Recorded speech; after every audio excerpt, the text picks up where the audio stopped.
Hi friends, welcome to our channel. Vihari, Lakshmi ఇద్దరు కూడా ఆఫీస్కి బయలుదేరి వెళ్తూ ఉంటారు. అటువైపు వెనకాల ఆదికేశవులు కూడా అలా బయలుదేరి బయటికి వెళ్దామని ఆటో ఎక్కుతాడు. ట్రాఫిక్లో ఒక చోట విహారీ, లక్ష్మి ఆగిపోయి కారులో మాట్లాడుకుంటూ ఉంటారు. సిగ్నల్ పడటంతో వెనకాతలే ఆటోలో వాళ్ళ నాన్న కూడా ఉంటాడు.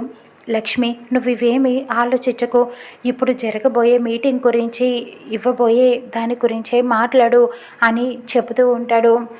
ఏమో బాబు, నాకు ఏది ఆలోచించలేకపోతున్నాను, నాకు కాళ్ళు చేతులు ఆడటం లేదు అంటూ లక్ష్మి కంగారుగా చెబుతూ ఉంటుంది.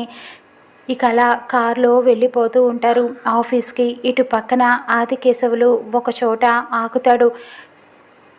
ఆటో ఆదికేశవుల్ని దింపేసి వెళ్ళిపోవటంతో వెనకాతలే కారులో నుంచి వీళ్ళు వస్తూ ఉంటారు. దూరం నుంచి ఆదికేశవులు చూస్తాడు. లక్ష్మిలా ఉందేంటి అంటూ అలా చూస్తూ ఉంటాడు. కానీ లక్ష్మి ఆదికేశవుల్ని చూడదు. లక్ష్మి, అమ్మ, కనకం అంటూ పిలుస్తూనే ఉంటాడు ఆదికేశవులు. ఇక అల్లుడు గారు అంటూ కూడా పిలుస్తూ ఉండటంతో కానీ వీళ్ళకి వినిపించదు. ఆదికేశవులు కారు వెనకాతలే పరిగెత్తుకుంటూ వెళ్తూ ఉంటాడు. అమ్మ, కనకం, కనకం అంటూ కారు వెనకాతలే పరిగెడుతూ వెళ్తూ ఉంటాడు.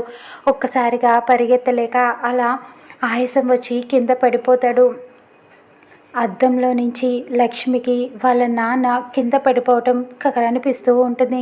కారు ఆపమని చెప్పి విహారీని అరుస్తూ ఉంటుంది. బాబు, ఒక్కసారి కారు ఆపండి విహారీ గారు అంటూ కారు ఆపేయటంతో పరిగెత్తుకుంటూ నాన్న అంటూ అలా ఆదికేశవుల దగ్గరికి పరిగెత్తుకుంటూ వెళ్తూ ఉంటుంది. వెనకాతలే లక్ష్మి కూడా విహారీ వెళ్తూ ఉంటారు. ఇద్దరు వెళ్ళి అలా ఆదికేశవుల్ని పైకి లేపుతారు. నాన్న, ఏమైంది నాన్న? నీకు ఎలా ఉంది నాన్న? బాగానే ఉందా? దెబ్బలేం తగలలేదు కదా అంటూ లక్ష్మి కంగారు పడిపోతూ అడుగుతూ ఉంటుంది. నాకేం కాలేదమ్మా, నేను బాగానే ఉన్నాను. నువ్వు అమెరికా నుంచి ఎప్పుడు వచ్చావమ్మా అంటూ ఆదికేశవులు లక్ష్మిని అడుగుతూ ఉంటాడు. ఇక లక్ష్మి, విహారీ ఇద్దరు ఒక్కసారిగా షాకింగ్తో అలా చూస్తూ ఉండిపోతారు.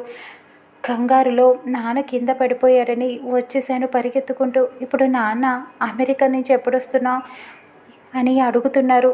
ఏమని సమాధానం చెప్పాలంటూ ఇద్దరు ఒకరి మొహం ఒకరు చూసుకుంటూ ఉండిపోతారు. ఇంకా లక్ష్మి, విహారీలు ఏమని సమాధానం చెప్తారో, ఈ ప్రమాదం నుంచి ఎలా గట్టెక్కుతారో చూద్దాం రానున్న ఎపిసోడ్లో.